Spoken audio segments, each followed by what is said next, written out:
में अल्लाह मेरी दुआ कबूल करेगा। उसने अपने दोनों हाथों को आसमान की तरफ उठा लिया। या रब्बी या रब्बी या रब्बी, ऐ मेरे रब मुझे ये दे, मुझे ये दे, अल्लाह मुझे ये दे, मुझे ये दे। ऊपर से आवाज आती है, मतामुहु हराम, मशरबु हराम, मलबसु हराम, वग़ुज़िया बिल हराम। ऐ मेरे बंदे, मैं चाहता हूं कि तुझे छप्पर फाड़ के दूं। ऐ मेरे बंदे, तू मुसाफिर है, मैं चाहता हूं तेरी झोली भर दूं।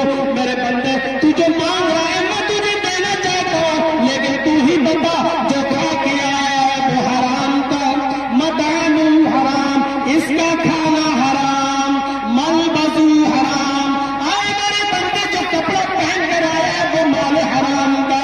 वो मशरबु हराम, मेरे बंदे जो पानी पी कर आया है, जो पी के आया वो हराम, जो पहन के आया वो हराम।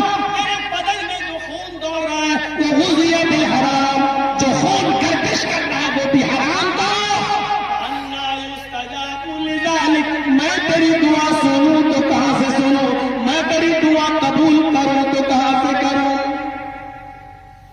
नहीं सुनता। आज अपने भाइयों के साथ हमने सारा माल हमारे पास आ जाए तो बेचारा क्या करे? उस गज़बे को याद करो, 3 सहाबी पड़े हुए, प्यासे तड़प रहे, जख्मी है, पानी पानी चीख रहे। एक सहाबी पानी का प्याला लेकर एक सहाबी के पास पहुंचते, जख्मी के पास उठो, सहारा दिया कि लो पियो। इसको पिलाना चाहता है, दूसरा चीखता है, थोड़ा सा बच जाए तो मुझे भी दे देना, मेरा गला भी सूख रहा है, मुझे भी पानी की जरूरत है। इस आदमी ने देखा है पानी तो थोड़ा है, ये साहबी मुझसे भी ज्यादा प्यासा है। उसने अपने भाई से कहा, जाओ इसको पहले पानी पिला दो, बच जाए तो मुझे पिला देना। दूसरे के पास जाता है, दूसरे को उठाता है, लो पानी पियो। तीसरा चीखता है कि मैं तुमसे ज्यादा प्यासा हूं, तो तीसरे के पास भेज देता है, वो मुझसे ज्यादा प्यासा, उसको पिला दो, बच जाए तो मुझे देना। वो तीसरे के पास जाता है, लो पानी पियो। तीसरे के पास पानी को ले जाता है, ऐसे उसको सहारा दे के उठाता है, क्या देखता है तीसरे की जान जा चुकी है, अब वो पानी पीने की ताकत नहीं रखता। सोचा चलो लौट कर चलो दूसरे ही को पिला दो। वो लौट कर दूसरे के पास आया, उसको पानी पिलाना चाहता है, क्या देखता है कि दूसरे की भी जान जा चुकी है, दूसरा भी अपने रब को प्यारा हो चुका है। उसने सोचा कि पहले ही के पास चलो, उसको भी पानी पिला दो, और गया और पहले को पानी पिलाना चाहता है, लेकिन क्या देखता है कि पहला भी आब हयात से अपनी प्यास बुझा चुका है, वो भी अपनी जान आखिरी के सुपुर्द कर चुका है, उसका भी इंतकाल हो गया है, पानी अपनी जगह पर मौजूद है। एक दूसरे की दुकानों के सामने अपनी दुकान खोलने वालों, कंपटीशन करने वालों, अपने भाई की रोजी रोटी पर लात मारने वालों, सीखो अल्लाह के नबी ने एक प्याला पानी कैसा बनाया। सहाबा का ज़मीर पानी पिलाने जा रहा है, खुद प्यासा है, लेकिन दूसरे के पास भेज रहा है, दूसरा खुद प्यासा है, तीसरे के पास भेज रहा है, तीसरा पानी पीने से पहले इंतकाल कर जाता है, दूसरा लौट कर आता है, दूसरे के पास वो भी चला जाता है, लौट कर पहले के पास आता है, वो भी चला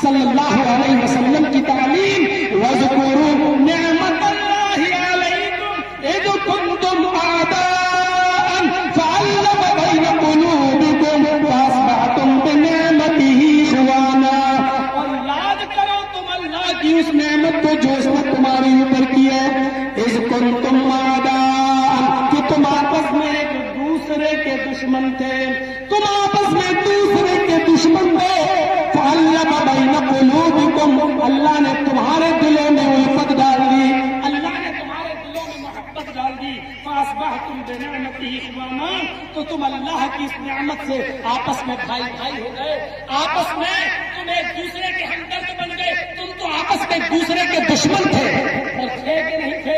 एक एक रोटी और एक एक बोटी के पीछे एक दूसरे की जान ले लिया करते थे। एक एक रोटी और एक एक बोटी के पीछे एक दूसरे की जान ले लिया करते थे।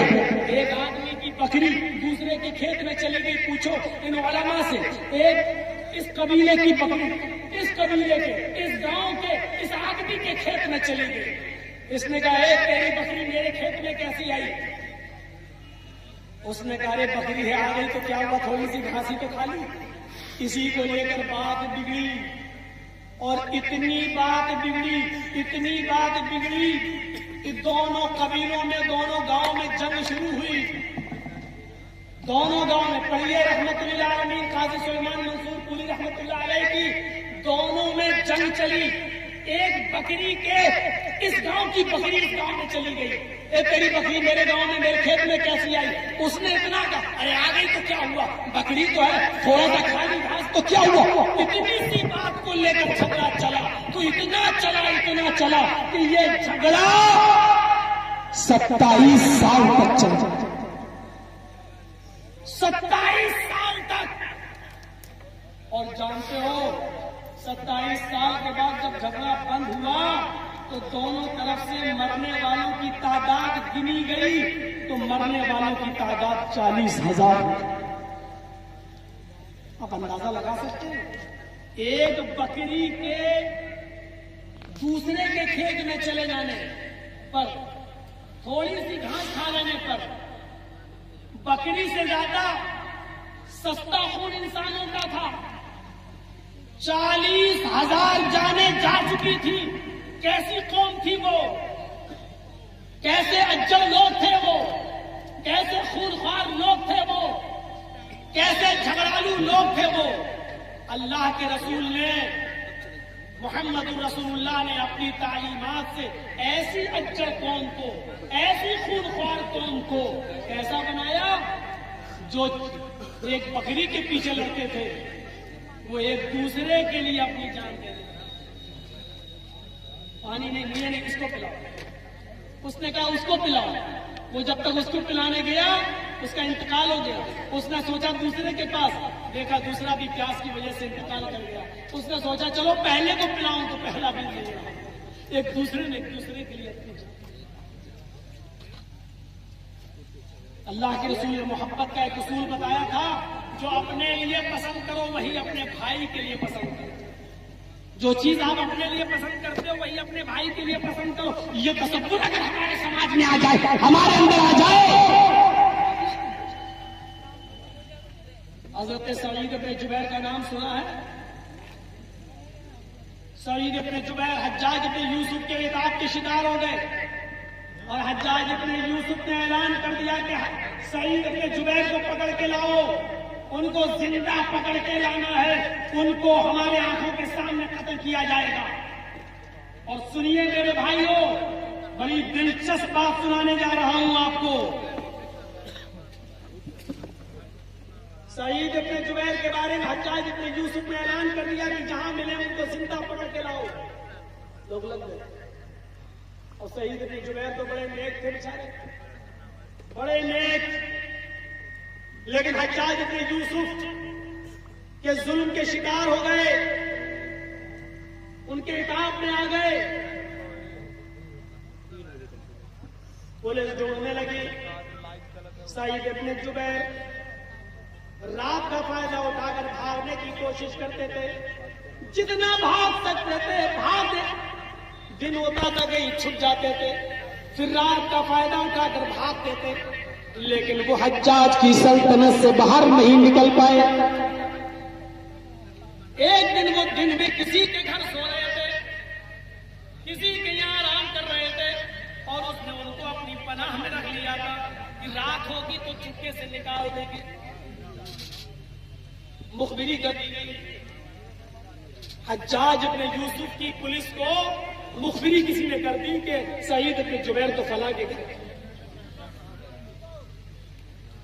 हज्जाज इब्न यूसुफ की पुलिस ने उसी घर पे छापा मारा और सईद इब्न जुबैर को पकड़ लिया।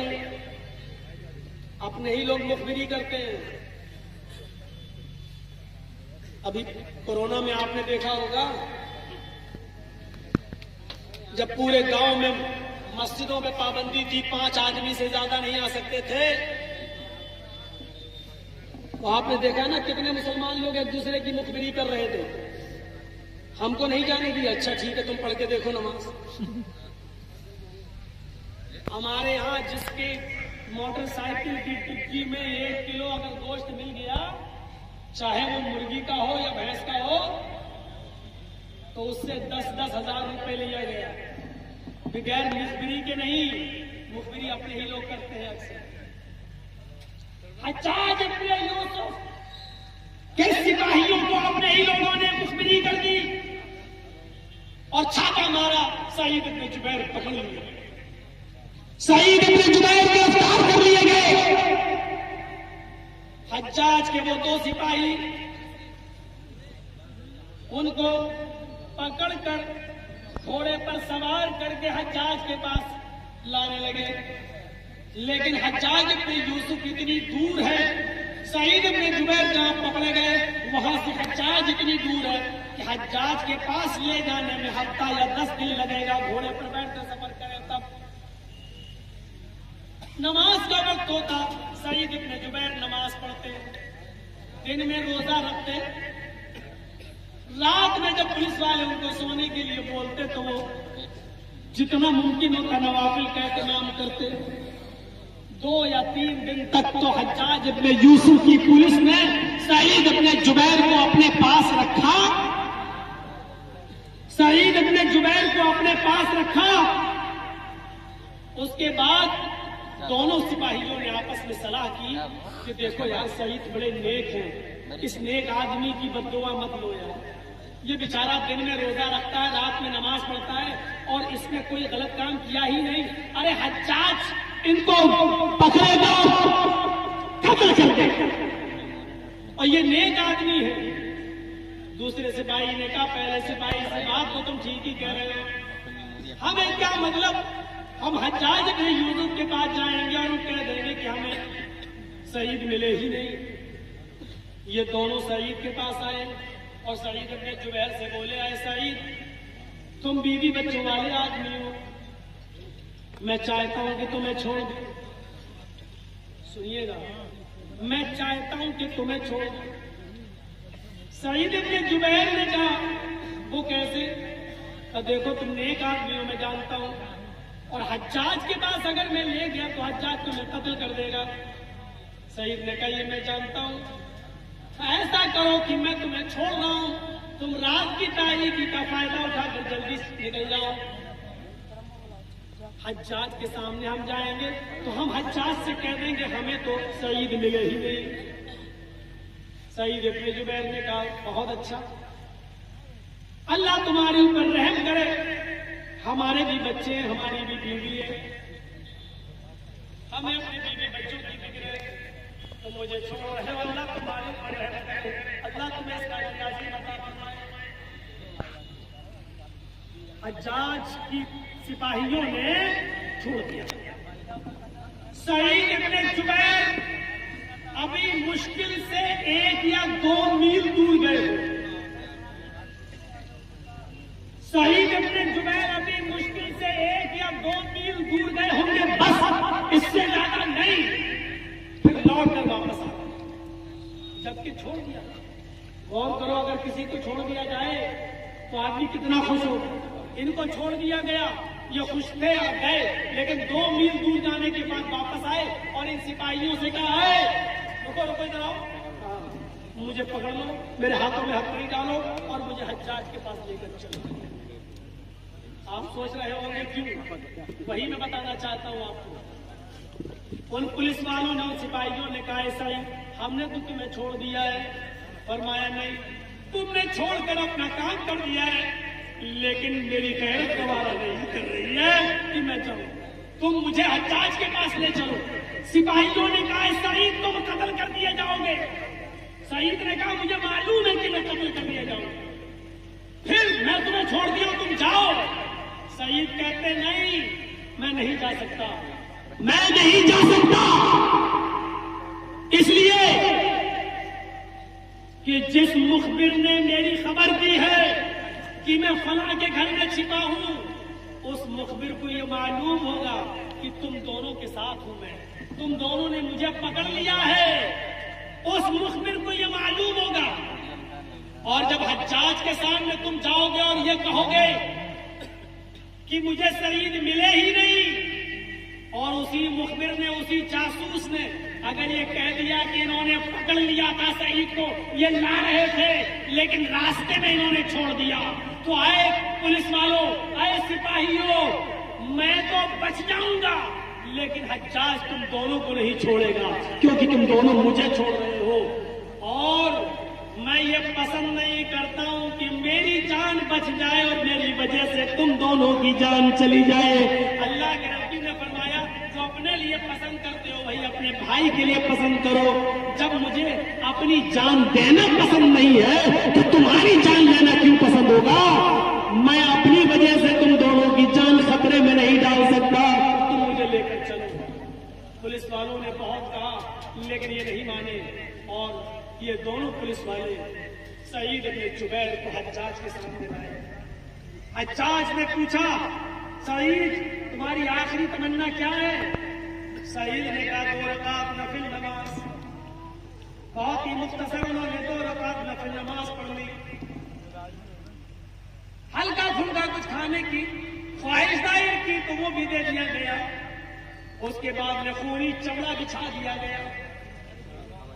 सईद अपने जुबैर को घुटनों के बल उसके ऊपर बिठा दिया, पीछे से उनके दोनों हाथ बांध दिए। सईद अपने जुबैर के पीछे से दोनों हाथ बांध दिए और उनकी गर्दन को नीचे डाल दिया गया। और हज्जाज ने कहा अपनी आंखों के सामने जल्लाद से कि मेरी आंखों के सामने सईद इब्न जुबैर की गर्दन पे तलवार मार दो और इसकी गर्दन को इसके सर को इसके तन से जुदा कर दो। जल्लाद ने हुक्म माना और जल्लाद ने हज्जाज इब्न यूसुफ की बात मानते हुए एक ही तलवार चलाई। तलवार सईद इब्न जुबैर की गर्दन पर लगती है और गर्दन तन से जुदा हो जाती है। मेरे प्यारे साथियों, पूरा वाकया बयान करने का मकसद सिर्फ ये है कि सईद इब्न जुबैर ने अपनी जान दे दी, लेकिन अपने आप को बचाने के लिए उन दोनों मुसलमान सिपाहियों की जान खतरे में नहीं डाली। ये होता है मुसलमान। या तो अगर पता चल जाए तो पूरा का पूरा माल ही चला जाता है। ईद के दिन चप्पलों की चोरी देख लो ईदगाहों से, और मस्जिद जुमे के दिन मस्जिदों से कोई चीज बचती है। और ताज्जुब तो यह कि ये सारी चीजें हम मजे लेने के लिए और सुनते हैं, ऐसा होता है और उस पर हम खुश होते हैं। याद करो जब सुल्तान डाकू को फांसी के फंदे पे लटकाया जा रहा था तो उससे पूछा गया था कि तुम्हारी आखिरी तमन्ना क्या है? उसने कहा मेरी आखिरी तमन्ना यह है कि मुझे मेरी मां की आंखों के सामने फांसी दी जाए। उसकी मां को बुलाया गया, आए सुल्तान ले तेरी मां तेरी आंखों के सामने करी है, क्या और भी कोई आखिरी तमन्ना है? सुल्तान डाकू ने मुस्कुराते हुए कहा एक और तमन्ना है। कहा क्या? मुझसे पहले मेरी मां को फांसी दी जाए। कहा नहीं ये नहीं हो सकता। आखिर तुम हो डाकू, तुम हो, मर्डर तुमने किए हैं, चोरियां तुमने की है, डकैतियां तुमने डाली है, कत्ल तुमने किए, जुर्म तुमने किया है, तो कत्ल तुम्ही को किया जाएगा। सुल्तान डाकू ने जो अल्फाज कहे वो सुनिए।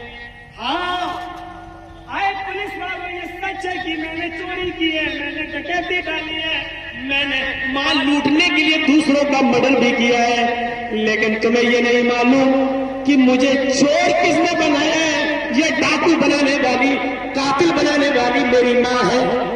जब मैं 5 साल का था मुझे एक छोटा सा सिक्का इसने दिया था, कहा जाओ एक अंडा लेकर आओ। मैं किराने की दुकान पर गया था, मैंने एक अंडा लिया, अंडे वाले ने पैसा मांगा, मैंने कहा पैसा दे तो दिया।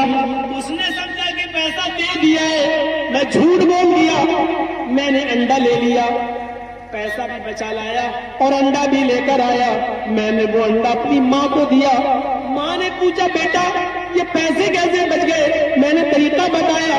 माँ ने मेरी पीठ थपथपाई, शाबाश बेटा, तूने तो आज शाम के खाने का भी इंतजाम कर दिया है। मेरी हिम्मत वहीं से बढ़ी और जब भी मैं चोरी करके लाता, मेरी माँ मुझे हिम्मत बढ़ाती जाती और मुझे हौसला देती जाती। फिर मैं चोर से डकैत बना। उसके बाद जो कोई माल नहीं देता था उसकी गर्दन उड़ाना मेरा बाएं हाथ का खेल हो गया है। मैंने लोगों की गर्दनें उड़ा उड़ा कर माल लूटना शुरू किया। आज मुझे चोर डकैत के साथ साथ कातिल बनाने वाली मेरी माँ है। मुझे फांसी दी जा रही है, मेरी माँ को क्यों छोड़ा जा रहा है? मेरी माँ ने ही तो मुझे मुजरिम बनाया। चीखते रहो, चिल्लाते रहो, लेकिन माँ को फांसी नहीं दी जाएगी, फांसी तुम्ही को दी जाएगी। और सुल्तान टाकू को फांसी दे दी गई है। आप अपने बच्चों को क्या तरबियत दे रहे हो? गौर कीजिए। आप अपने बच्चों को कैसा बना रहे हो? गौर कर लो। हिम्मत कैसे पड़ जाती है आज आपकी बेटियों को टिकटॉक पर डांस करने की? हिम्मत कैसे पड़ जाती है आज आपके बेटों को टिकटॉक पर डांस करने की? हिम्मत कैसे पड़ती है आपका बेटा रात के 10 बजे के बाद आपके घर आए और आप कुछ न कहे? हिम्मत कैसे पड़ जाती है आपकी बेटी की जो रात के 10 बजे के बाद भी आपकी आंखों के सामने मोबाइल चलाए, फैशन डिजाइनर करे, फेसबुक चलाए और मैसेंजर चलाए और व्हाट्सएप चलाए, आपकी आंखों के सामने हिम्मत कैसे पड़ जाती है? हजरत ज़करिया अलैहिस्सलाम जब मेहराब में दाखिल हुए तो देखा मरियम अलैहिस्सलाम के पास फल रखे हैं, ये फ्रूट रखे हुए हैं। आम का मौसम नहीं, आम रखे हैं। अंगूर का मौसम नहीं, अंगूर रखे हुए हैं। लीची का मौसम नहीं, लीची रखी हुई। ये गैर मौसम बेमौसम फल कैसे हैं? ये बेमौसम फल कैसे हैं? गौर करो, हजरत मरियम कौन? सुनो नौजवानों, हजरत मरियम कौन? जिनकी पाक दामनी का ऐलान अल्लाह तबारक व तआला ने किया है। वो मरियम जिन्होंने बगैर शौहर के बेटा पैदा किया, ईसा पैदा हुए उनके पेट से। वो मरियम जिन्होंने बगैर शादी के और बगैर निकाह के ईसा अलैहिस्सलाम उनके पेट से पैदा हुए और अल्लाह ने उनकी पाक दामनी का ऐलान किया। हजरत ज़करिया उनकी परवरिश कर रहे थे। जब मेहराब में दाखिल हुए तो बेमौसम फल देखे। कुरान पढ़िए, सूरह मरियम पढ़िए, कुरान पढ़िए।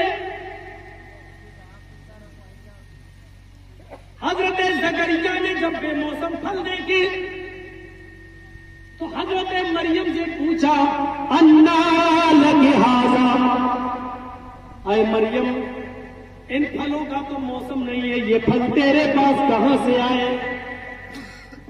वो मरियम जिसकी पाक दामनी का ऐलान अल्लाह खुद कर रहा हो, उस मरियम से क्लास ली जा रही है, उस मरियम से सवाल हो रहा है। ये मीडिया चीखती है, चिल्लाती है, औरतों को, लड़कियों को आजादी क्यों नहीं? इनको चीखने दो, चिल्लाने दो। मैं तो कहता हूं भौंकने दो। मेरे भाइयों, आप क्यों अपने इस्लाम से, अपनी शरीयत से समझौता कर रहे हो? ये उनकी ऊपर डिबेट क्यों नहीं करते? जब इनके गांव में आज भी उनकी औरतें साड़ी ओढ़ती है तो साड़ी का पल्लू घूंघट के तौर पे अपने घर चेहरे पे डाल लेती है। अगर हिम्मत है तो आए, सरकार की हड्डियों पर पलने वाली गोभी मीडिया वालों, उन औरतों का इंटरव्यू लो और उन पर डिबेट करो जो आज भी राजस्थान में, आज भी हरियाणा में, आज भी बड़े बड़े शहरों की गांव में औरतें घूंघट मारती हैं, अपना चेहरा छिपाती हैं। अगर आपको इंटरव्यू ही लेना है, डिबेट ही करना है, तो ट्रेन में उन औरतों के बारे पल्लू दिला लेती हैं और आज भी ट्रेन और बसों में अपना चेहरा, वो हिंदू औरतें, वो गैर मुस्लिम औरतें अपना चेहरा बसों में पैसेंजर्स और ट्रेन में पैसेंजर्स को नहीं दिखाती हैं और अपने गांव में कुएं पे पानी भरने जाती है या हैंड पाइप या समर पे पानी भरने जाती है तो अपना चेहरा छिपाए रहती है, घूंघट मारे रहती है और अपना चेहरा नहीं दिखाती है। तुम्हें ये औरतें नहीं दिखाई दे रही है, तुम्हें सिर्फ नकाबपोश औरतें दिखाई देती है और उन पर तुम डिबेट करते हो, उन पर डिबेट करते हो। आजादी निस्वा के नाम पर एक हवा खड़ा कर दिया, आजादी आजादी आजादी। ये हमारी माँ बहन बेटियों को बड़ी अच्छी लगती है आजादी, अरे ये हमारे हक में, ये तुम्हारे हक में आवाज नहीं उठा रहे हैं। एक चरवाहा बहुत सी बकरियां पाले हुए था, बकरियों ने बगावत कर दी, हमें आजादी चाहिए। बकरियों ने आजादी का नारा लगाना शुरू कर दिया, हमें आजादी चाहिए। तो हमें खूंटे से बांध के रखते हो, हमें नहीं देना है, हमें आजादी चाहिए। हम भी जंगल में घूमेंगे फिरेंगे। भेड़िए ने कहा देखो हम आजाद घूमते हैं, जहां मर्जी होती है वहां जाते हैं, कोई हमारा कुछ नहीं बिगाड़ता। तुम तो खूंटे से बंधी रहती हो, जो खिलाया खा लिया, जो नहीं खिलाया नहीं खाया। बकरियों को भेड़िए की बात पसंद आई और उन्होंने मालिक के खिलाफ बगावत कर दी। मालिक ने बहुत समझाया, अरे बकरियों तुम खूंटे से बंधी हुई हो, तुम महफूज हो, बाहर मत जाओ। तुम देखने में खुली फिजा दिख रही है, लेकिन जब जाओगी तो तुम्हें बहुत ही नुकसान नजर आएंगे। बकरियों ने मालिक की बात नहीं मानी।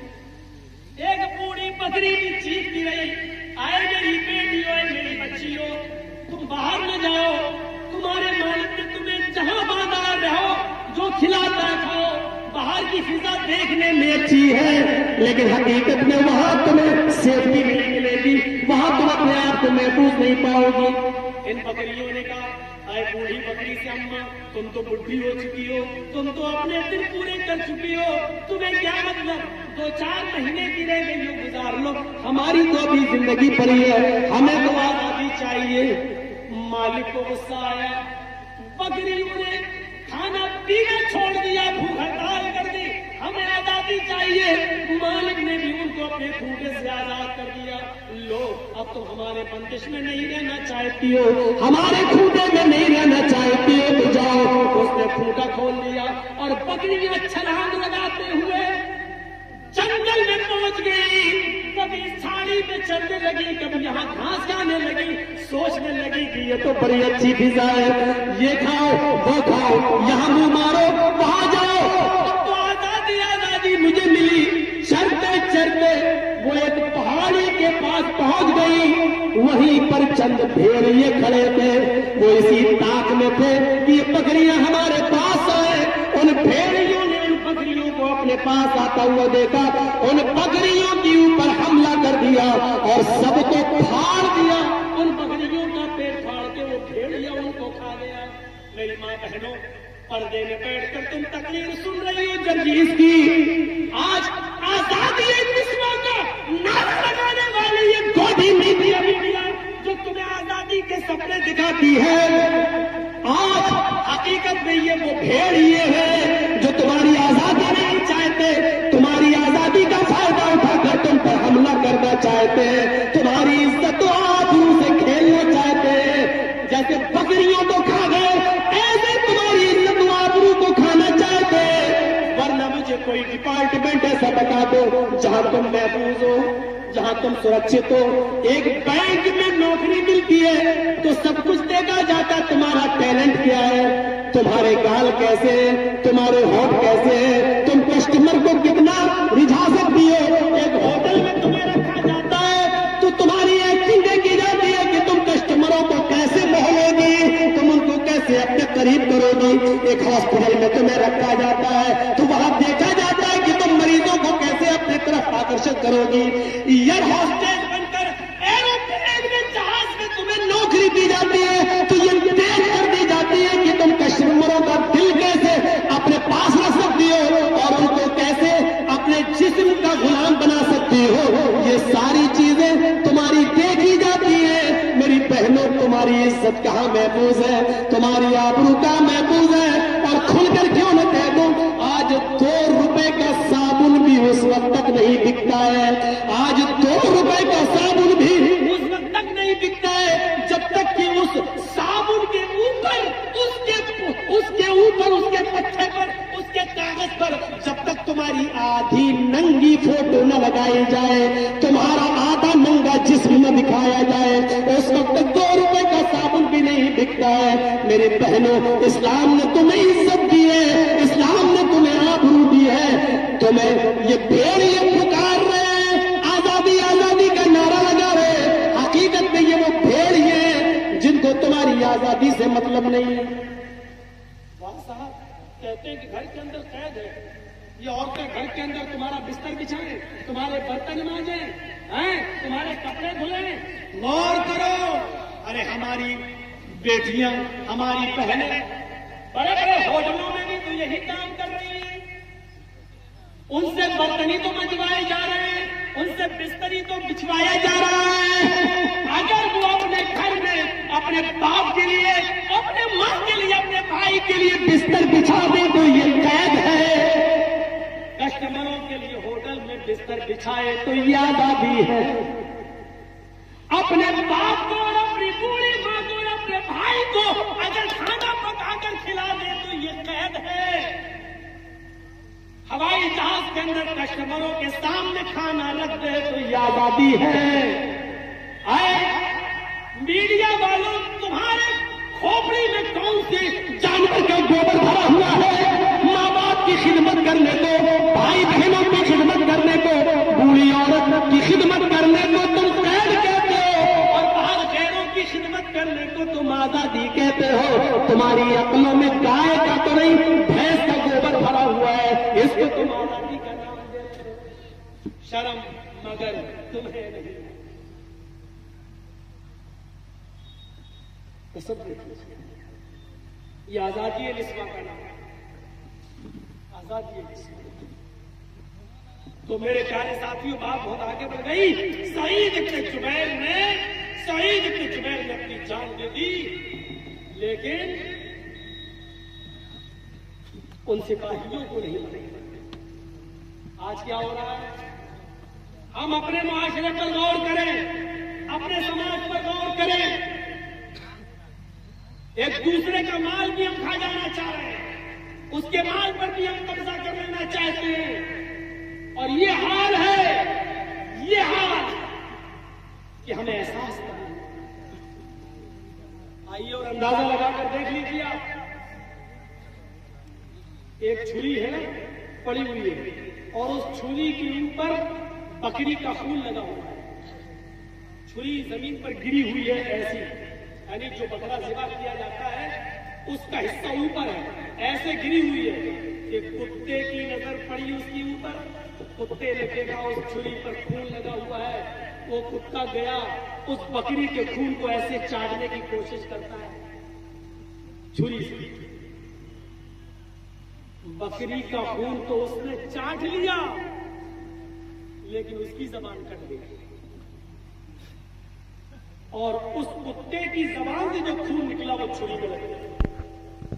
कुत्ता समझा अभी पूरी तरीके से खून साफ नहीं किया, अभी खून बकरी का बाकी है। उसने दोबारा जबान लगाई, जबान दूसरी जगह से कट गई,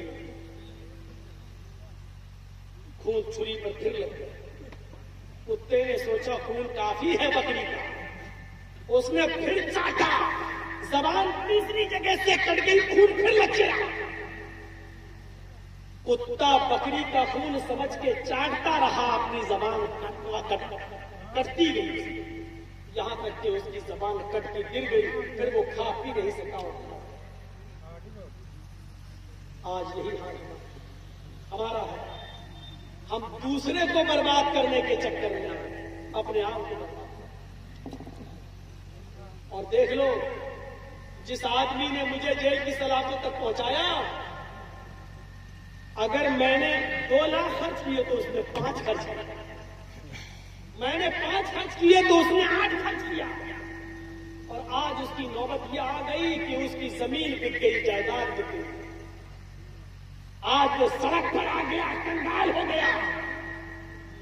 और हमारे ही काबा में कब्रिस्तान की जमीन पर कब्जा करने के बारे में सोच रहा है, किसी तरीके से उस पर कब्जा कर ले। वक्फ बोर्ड में कमेटी बनवाई, छोटी फर्जी कमेटी, अब यही मिल जाए। तुम दूसरों को बर्बाद करते हो। याद रखना, जिसको हम पकड़ना चाहें उससे तेज हम भी भाग रहे हैं, क्योंकि हम किसी का पीछा करेंगे तो उससे तेज हमें भागना पड़ेगा। आप यह मत समझो कि जिसके पीछे आप पड़े हो वो थक रहा है। आप उसके पीछे पड़े हो, आप उससे ज्यादा थक रहे हो, क्योंकि उससे ज्यादा तेज स्पीड में आपको भी दौड़ना पड़ रहा है, आपको भी भागना पड़ रहा है। आप जब उससे तेज भागेंगे तब आप उसको पकड़ पाएंगे। वो जितना थकेगा उससे ज्यादा आप थकेंगे, वो जितना बर्बाद होगा उससे ज्यादा आप बर्बाद होंगे। एक दूसरे को बर्बाद करने वालों, कोर्ट कचहरियों में मुकदमे करने वालों, तुम जितने बर्बाद हुए हो उससे ज्यादा बर्बाद वो हुआ है जो तुम्हें बर्बाद करना चाहता है। आप पीछे मुड़ के देखिए, वो आपसे ज्यादा बर्बाद हो चुका है, वो आपसे ज्यादा गिर चुका है, वो आपसे ज्यादा तहस नहस हो चुका है। और ये जीती जाती तस्वीर है। आप हमारे दुश्मन, हमारे विरोधी और हमारे मुखालिफ,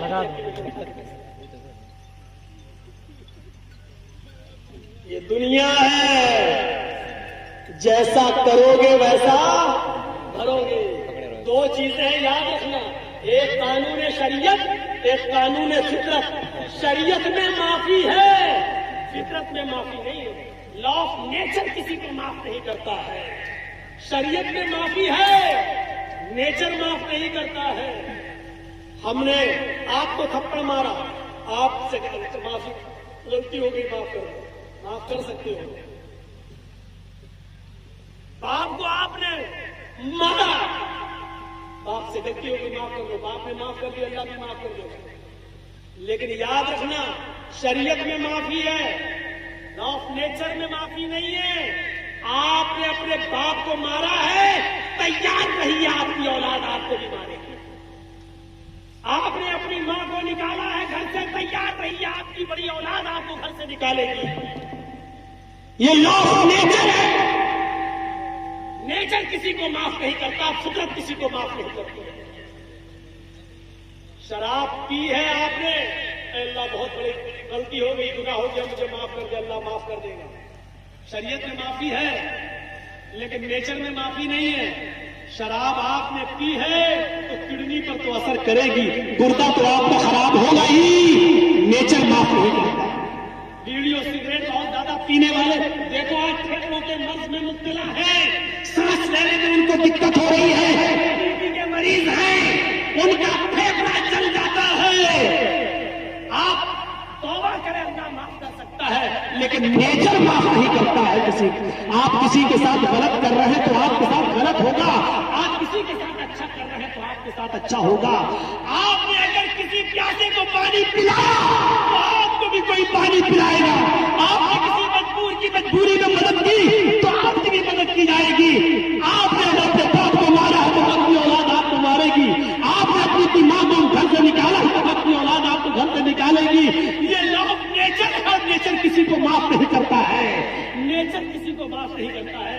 इसलिए याद रखो, अगर आप किसी पर जुल्म कर रहे हैं तो जुल्म आपके साथ होगा, इसी दुनिया में होगा। अगर आप किसी के ऊपर जुल्म के पहाड़ तोड़ रहे हैं तो वापस नहीं पाओगे। उसकी लाठी में देर जरूर है लेकिन अंधेर नहीं है, उसकी यहाँ देर हो सकती है लेकिन अंधेर नहीं। ना इंसाफी नहीं होती है। इसलिए एक दूसरे के साथ बुरा करना छोड़ दो, एक दूसरे के साथ बुरा करना छोड़ दो, हमेशा अच्छा लुक्मा हलाल खाओ, अपने भाई की मदद करो। अल्लाह तबारक व तआला ने कुरान करीम के अंदर बताया है ये भाईचारगी क्यों बिगड़ती है, आपस में एक दूसरे के खिलाफ लोग क्यों होते हैं। फरमाया या अय्युहल्लज़ीना आमनू इज्तनिबू कसीरन मिनज़्ज़न्न इन्न बअज़-ज़न्नि इस्म वला तजस्ससू वला यग़्तब बअज़ुकुम बअज़ा। ईमान वालों, तुम एक दूसरे के खिलाफ ज्यादा बदगुमानी करने से बचो। ये बदगुमानी इंसान को एक दूसरे का से नफरत करने का खुकर बना देती है, एक दूसरे से दूर कर देती है। बदगुमानी हमारी आपसे लड़ाई है, हमारी डॉक्टर फरीद साहब से बोलचाल बंद है। मैं मस्जिद से नमाज पढ़ के निकल रहा हूँ, डॉक्टर फरीद साहब अपने घर के ऊपर छत पे खड़े हैं, अब मैं तस्बीह पढ़ते हुए जा रहा हूँ, सुभान अल्लाह सुभान अल्लाह सुभान अल्लाह, मेरे होठ हिल रहे। डॉक्टर फरीद साहब से हमारी बातचीत बंद है। डॉक्टर फरीद साहब ने देखा इसके होठ हिल रहे, साहब कमीना मुझे गाली दे रहा हूँ। चाहे मैं सुभान अल्लाह ही पढ़ रहा हूँ, चाहे अल्हम्दुलिल्लाह पढ़ रहा हूँ, लेकिन बदगुमानी है, क्योंकि हमारी उनसे लड़ाई है, इसलिए हम ऐसे वैसे। अब वो अपनी छत से कमीना मुझे गाली दे, अब वो भी अपने मुंह से गाली दे रहे हैं। ये बदगुमानी है जो इंसान को एक दूसरे का और दुश्मन बना देती है, एक दूसरे का और भी दुश्मन बना देती है। जरूरी नहीं आप किसी के बारे में जो सोचे वो है ही वो हो। डॉक्टर फरीद साहब जहाँ बैठे, मैं यहाँ बैठा हूँ, एक आदमी लड़ाता हुआ चला आ रहा है। मैं भी डॉक्टर हूँ, डॉक्टर फरीद भी डॉक्टर है। मैंने कहा डॉक्टर साहब ये जो आदमी लड़ाते हुए आ रहा है, इसके पैर में मोच आ गई है। डॉक्टर साहब ने कहा नहीं जजी साहब, आपका तजुर्बा गलत है।